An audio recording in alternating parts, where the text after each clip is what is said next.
10, so let me go ahead and change that and check.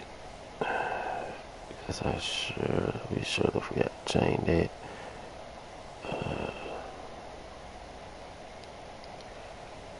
Advanced yesterday. That's a Thursday.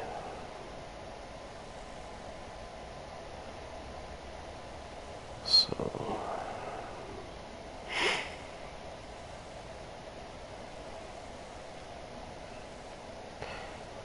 all right.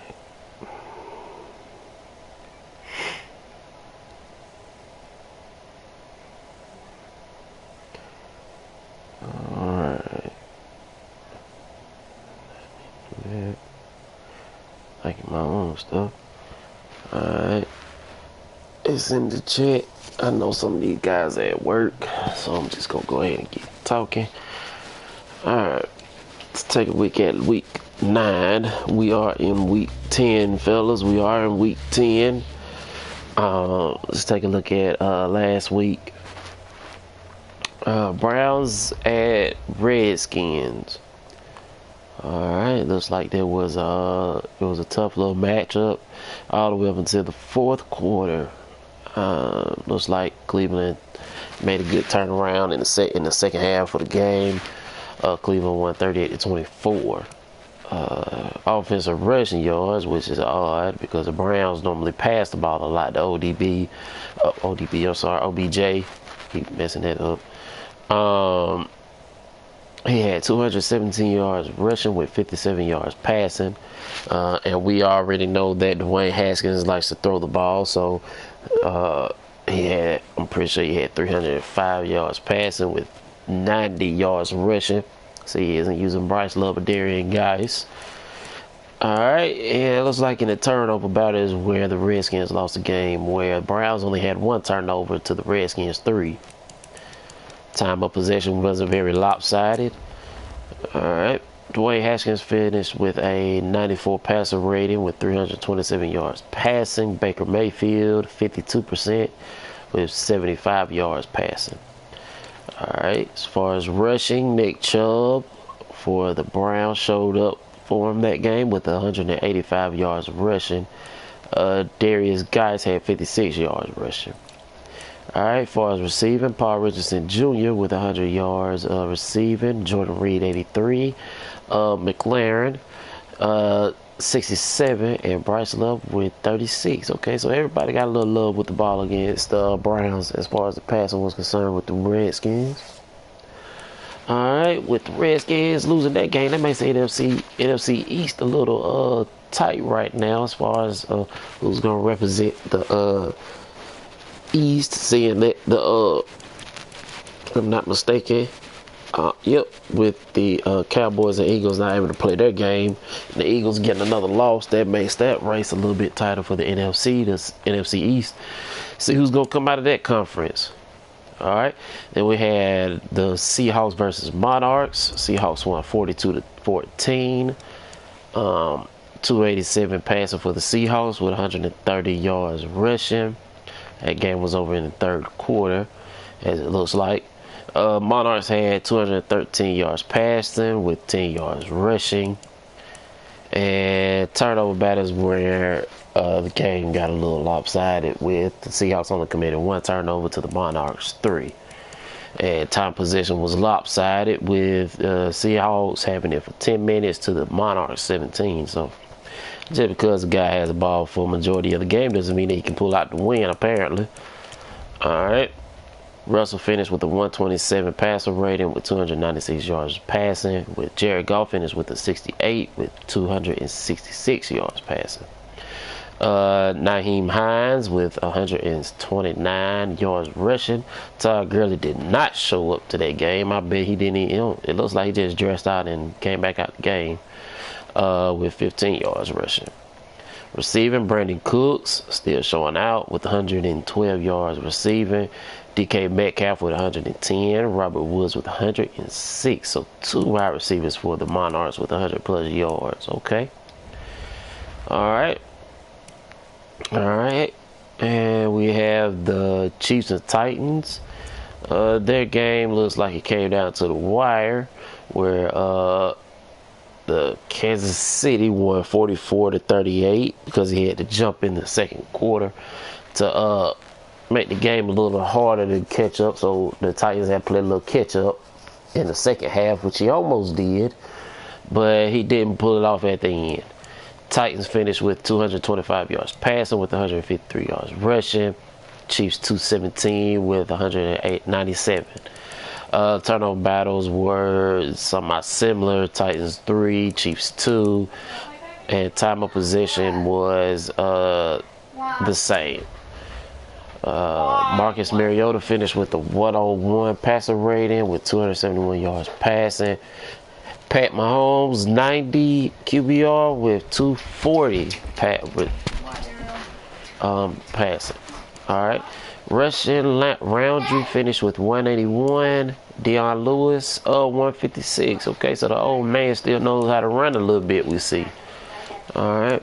Receiving, Tyreek Hill finished with 168. Corey Davis 98. Okay, now let's look at the next game.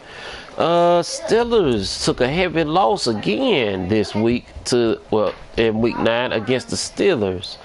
Bengals actually showed up to play their game this week. Bengals finished with 195 yards passing with 187 yards rushing, where the Steelers had 196 yards passing with 122 yards rushing. Turnover battle was split right down the middle, saying that they both wanted to throw each other the ball. And time possession was about fairly the same as well. Tua finished with a 111 passer rating with 261 passing. Andy Dalton, the old man, finished with 85 QBR with 223 yards passing.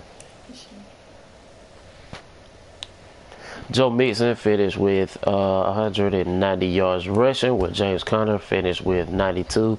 So I take it that Philip Lindsay either got hurt during that game or he didn't play that game. I'm not sure.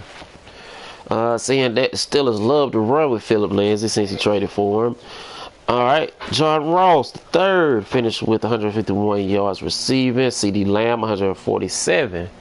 Okay, the rookie's still doing his thing out there for the Steelers, even though they suffered 2 big losses the last couple weeks. Now, the game of the week, Bulls versus Jets. This game was down to the wire all the way up until the end, where the Brooklyn Bulls made just a small mistake at the end. It was a hard-fought game all the way through the end.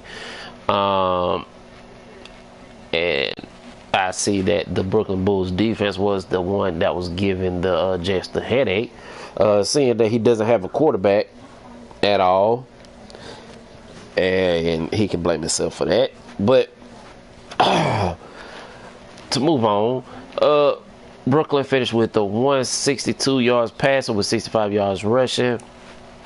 Jets 85 yards passing with 26 yards rushing. Brooklyn had 2 turnovers to the Jets 0. So even with that bad quarterback, he did not force any interceptions or anything, while the Bulls did. Time possession was lopsided, with the Bulls having the ball for 17 minutes to the Jets 10. All right. Tim Boyle finished with the 118 QBR with 199 yards passing. Josh Allen finished with the 78 with 202 yards passing. Rushing TJ, okay, we moving on. Didn't nobody run the ball, apparently. Safarian Jenkins finished with 104 yards receiving. The running back Eden finished with 85. All right, that was the game of the week, and it was a good one. I watched it on hand, and it was just one minor mistake that the Bulls made at the end that cost them the game. But hey, we all have those games. Saints and Bucks. Saints look like they pulled it out at the end. Like I said, the Bucks is getting better and better every time he plays. Saints finished with 219 yards passing with 99 yards rushing, while the Bucks finished with 265 yards passing with 117 yards rushing. Probably the only thing that probably cost the Bucks the game was that he had 3 turnovers to the Saints 1. Time possession was lopsided, where the Bucks had the ball for 17 minutes to the Saints 10. Phillip Rivers finished with the 153 QBR, 225 yards passing, with Cam Newton finished with 72 QBR with 298 yards passing. Rushing, Alvin Kamara finished with 98, while Ronald Jones finished with 52. And receiver, Tre'Quan Smith, I haven't seen that name in a while, finished with 108 yards receiving. Ronald Jones, running back, finished with 88. And Chris Godwin finished with 64. So not only was Ronald Jones running the ball, he was actually catching the ball as well. See that the Bucs is airing that thing out now, what he's been doing all season, trying to get his passing game correct. And this game right here, I'm gonna skip on from that. Well, I'm not gonna skip on it. I'm gonna speak up on it. All right, fellas, I don't do the RTG specials just to sit here, talk, shoot the shit about other folks' teams and stuff like that. I actually do go over the games. I actually watch y'all's guys' streams. So does the other two commissioners. And watch these RTG specials, man. I'm not expecting y'all to watch this one because everybody's at work and it's Thanksgiving time and y'all are with your families and everything. I'm not expecting a lot of people to watch this one, but man, watch the RTG specials. I don't just sit here, shoot the shit, talk the shit, and all that. You guys watch these specials because I do give y'all information about your teams and give you information on. A couple of weeks ago, I gave y'all information about how to do the trades, looking at your salary cap and all that y'all probably don't look at when y'all thinking about doing trades. All right. Also, if I have noticed something or seen anything that I feel is cheese or anything like that, or I have ran across it and I know that it's cheese because I do play ranked games as well, and I know that it's cheating, I bring it to y'all so that we can make this a fair league. And guys, look at these, and I don't just sit here and blow smoke up y'all asses. I sit here and I give y'all information as well. Alright, watch your streams. That would cause the Cardinals to have to give away this game to the 49ers because he was doing something illegal. Alright, that's why I say watch the stream so that y'all are informed about what to do and what not to do in these leagues. Alright, now that game had to be given to the 49ers. Alright, now we had, let's see, next game up was the Bears and Texans, where the Bears won 34-13. Bears are still running the ball heavy with Tariq Cohen. When they finished with 301 with 83 yards passing. Texans 120 with 86 yards passing. I can't believe that because he likes to throw the ball and normally completes a lot more passes. All right. Sean Watson finished with 92 passer rate with 165 yards passing. 28% for Mitch with 83 yards passing. Rushing, Tariq Cohen had a field day with 245 yards rushing. And receiving, DeAndre Hopkins, Nuke, finished with 96 yards receiving. And Anthony Miller finished with 54. Alright. Alright, and the last but not least game, the Lions versus the Packers. Alright, Lions suffered another loss, giving them, if I'm not mistaken, 2 or 3 losses on the season. He's very much improved since last season. Lions finished with 243 yards passing with 65 yards rushing. Green Bay finished with 439 yards passing with 53 yards rushing. Turnover battle was split down the middle, and so was pretty much the time of possession. All right, Aaron Rodgers finished with 461 yards passing with 118 QBR. Matt Stafford finished with 93 with 264. Okay, as far as the rushing, nobody ran the ball apparently. Receiving, Jimmy Graham finished with 117, Devontae Adams 99, and the speedster Valdez Scantling with 73, and the rookie as well with 73. All right, fellas, we are in week 10. Advance is still going to commence as like it normally does, 48 hours, and you guys have 24 hours to reach out to your opponent. Don't forget about that. Know some of you guys are out with your families and things like that, and we are in the playoff hunt as of now, seeing that we are in week 10. All right, we had a couple of games play last night. Green Bay and the Saints. Green Bay won that game 27-17. Green Bay finished with 327 with 40 yards rushing. Saints finished with 237 with 10 yards rushing. Turnover battle is where probably the Saints lost this game with 4 turnovers to the Green Bay's 2. Time possession was split down the middle. Aaron Rodgers finished with a 134 QBR with 374 yards passing, and it looks like the rookie KJ got a little action as well, probably because Phillip probably got hurt or something, or it just looks like he just started the man. We've seen 8 through 3 interceptions. Phillip finished with 82 QBR with 128 yards passing, where KJ finished with 75 with 159 yards passing. Nobody ran the ball, so we moving on. Jimmy Graham finished with 184 yards receiving. Traquan Smith with 127. The speedster Valdez Scantling with 117. All right, and we had the Texans and the Steelers, where that was a blowout. Houston won that game 41-7, where it looks like he found his stride again, passing the ball, where he finished with 208 with 99 yards rushing. Tua again, his arm workout with 239 yards passing with 28 rushing yards. And the turnover battle is where the Steelers gave up the game, where he was instead of throwing the yellow, he was throwing the blue. Don't know how you get those two colors mixed up, but hey, guess the man was colorblind that night. Was colorblind last night, where he had 6 turnovers to 2. All right. Deshaun Watson finished with a 118 QBR with 215 yards passing. Tua finished with a 59 with 245. Rushing, Lamar Miller had 99 yards rushing. And receiving, the rookie CeeDee Lamb, even though they took a big loss, a blowout loss, he still finished with 168 yards receiving, where Nuke finished with 102. All right. And this one right here, the game of the week, Atlanta versus the Chargers.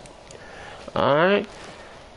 My team, the Falcons, finished with 136 yards passing with 272 yards rushing, where the Chargers finished with 240 yards passing with 101 yards rushing. Seems like the Super Bowl champs is going through a downward spiral after losing Phillip Rivers and I guess some key pieces that he lost. He also did suffer 2 injuries during that game. Also, Eckler and Melvin Gordon. Don't know how long they're going to be out, but he did suffer those losses, which probably cost him the game. Turnover battle was lopsided. He decided to throw to me instead, which, hey, I'm greatly appreciative of it. He had 4 turnovers to my 1. Time possession. He had the ball more than I did. Matt Ryan finished with the 107 QBR with 145 yards passing. Jake Fromm finished with 68 QBR with 268 yards passing. Rushing, Edo Smith showed up for me. He had a big day with 252 yards rushing. And like I said, Melvin Gordon and also Austin Eckler got hurt during that game as well, and he had to resort to Justin Jackson. So, hey, he wasn't able to run the ball. Receiving, Hunter Henry, the tight end, finished with 101. Keenan Allen finished with 78. And Calvin Ridley, for me, finished with 58. Okay. I didn't know he had that many yards receiving. Okay. Giants and Seahawks played last night as well. That one was another blowout. Seahawks winning 41-17. Giants finished with 134 yards passing with 115 yards rushing. Seahawks 346 yards passing with 111 yards rushing. Turnover battle was lopsided. I guess he got confused with the 2 blues that was on the field. He decided to throw the green and blue instead of white and blue. 4 turnovers to the Seahawks 2. Time possession was lopsided with the Seahawks having 16 minutes of time possession to the Giants 11. Russell Wilson finished with a 109 QBR with 376 yards passing. Daniel Jones 88 QBR with 143 yards passing. Rushing, Saquon finished with 117 yards rushing. Even Russell Wilson decided, hey, I want to pick the ball up and run a little bit. He finished with 41 yards rushing. Receiving, well, I have never seen this guy in my life, but apparently he showed up this game for the Seahawks, where he finished with 185 yards receiving. DK Metcalf 118, and the rookie KJ Hill apparently didn't want to show up for the Giants, where he finished with 66 yards receiving. Those were the 4 games that were played last night. And remember, fellas, we are in week 10. We are in week 10. The playoff race has begun. So let's get these games played. I know this week is going to be a little hard for you guys, seeing that it is Thanksgiving time. But hey, try to schedule your games out as much as you can and see if you can work them in your schedule somehow. I doubt that y'all can because it's Thanksgiving, but hey, I hope that y'all can. All right. Let's see who was players of the week last week. Tariq Cohen and Khalil Mack for the NFC. And for the AFC, Nick Chubb and Denzel Ward from the Browns had players of the week. All right, now let's look at the yearly awards. Edo Smith is ahead right now for MVP. And Tariq Cohen and Russell Wilson. Coach of the year, we have the Bears coach with Dan Quinn second, Pete Carroll third. All right, now for the AFC Offensive Players of the Year, we have Melvin Gordon, CeeDee Lamb, and Nick Chubb. Nick Chubb has marched his way up into the top 3 after his performance last week. And Von Miller, the only thing good for the Broncos, is number 1 for Defensive Player of the Year with Jaylen Brown, second, Avery Williamson at third, Offensive Rookie of the Year. CeeDee Lamb, who I think is going to win it, saying that he is by far outstudying the other 2 players in Jake Fromm and Travis Etienne. All right, Defensive Rookie of the Year, we have Brandon Jones for the Patriots, C.J. Henderson for the Texans, and Isaiah Simmons for the Jags. Best QB, Tom Brady, Josh Rosen, and Derek Carr. Best running back, Melvin Gordon, Nick Chubb, and Justice Hill. Best wide receivers, CeeDee Lamb, Tyreek Hill, and OBJ. O-line, Nelson, Yonder, and Swartz. D-line, Garrett, Watt, and Tuitt. Linebacker, Von Miller, Brown, Williamson. Best DB, Jones, Wallace, Harmon. And for kicker, we have Fairbairn, Bullock, and Lambeau. All right, now to look at the NFC. Offensive Player of the Year, we have Edo Smith, Tariq Cohen, McLaren. Hello, everybody. And Defensive Player of the Year, we have Mack, Gilbert, and Baker. Offensive Rookie of the Year, we have Benjamin, KJ Hill, Devontae Smith. Defensive Rookie of the Year, we have Patty Fisher, Nick Cole, and Jeffrey. Not going to try to pronounce that last name. Best QB, we have Russell Wilson, Dwayne Haskins, and Aaron Rodgers for Best QB. Best running back, we have Edo Smith, Tariq Cohen, and Ezekiel Elliott. Best wide receiver, McLaren, DK Metcalf, Brandon Cooks. O-line, Zach Martin, Kelsey, and Tyron Smith. D-line, Cameron Jordan, Lawrence, and Griffin. Linebacker, Mack, Gilbert, and Van Noy. DB, Buda Baker, Quentin Dunbar, and Colbert. Really? Okay. And best kicker, Robbie, Roses, and Elliott. All right. Now we're going to look at the standings so far, see who is what and where they are. With the AFC so far, we have the Ravens representing the North, Broncos representing the West, Jets representing the East, and Texans representing the South, with the Browns and let's see, Bulls looking to be in the wild card as of right now. Okay. In the NFC, we still have one undefeated team, gentlemen. One undefeated team. And 2 teams with 1 losses. Bears are still the undefeated team, which when we play, you will not be undefeated no more. You can say whatever you want to. You won't be undefeated. I'm going to beat your ass. Moving on. Bears represent the North. Falcons represent the South. Eagles represent the East. and the Cardinals represent the West, with the Seahawks and Panthers as of right now in the wild card. But seeing that that last spot for the wild card is pretty tight, with the Panthers, Lions, and Cowboys all three have 3 losses. All right. And if I'm not mistaken, the Seahawks have to play the Cardinals again, so that's gonna be a battle for the wild card spot and the AFC West. It looks like, I don't know if they played twice already or what, but that's gonna be a good one. When they do play again, because that could lock up they suffer that loss, and these 3 teams keep winning right here. Could be fighting. It could be a different team in the the NFC wild card. So let's see how this season plays out. All right. Now, that's all I got for you guys this week. Happy Thanksgiving. Enjoy your time with your families. It's still going to commence. Advance will be Thursday at 8 o'clock. Try to get your game scheduled. We understand that y'all are going to have a rough time doing that. But, hey, we got to keep the league moving regardless. All right. Y'all guys have a good one. And Bears, I'll see you week 12. Now, looking at my schedule, you will not be undefeated week 12. I'm just letting you know that now. All right. Y'all have a good one. Take it easy. Enjoy your Thanksgiving time.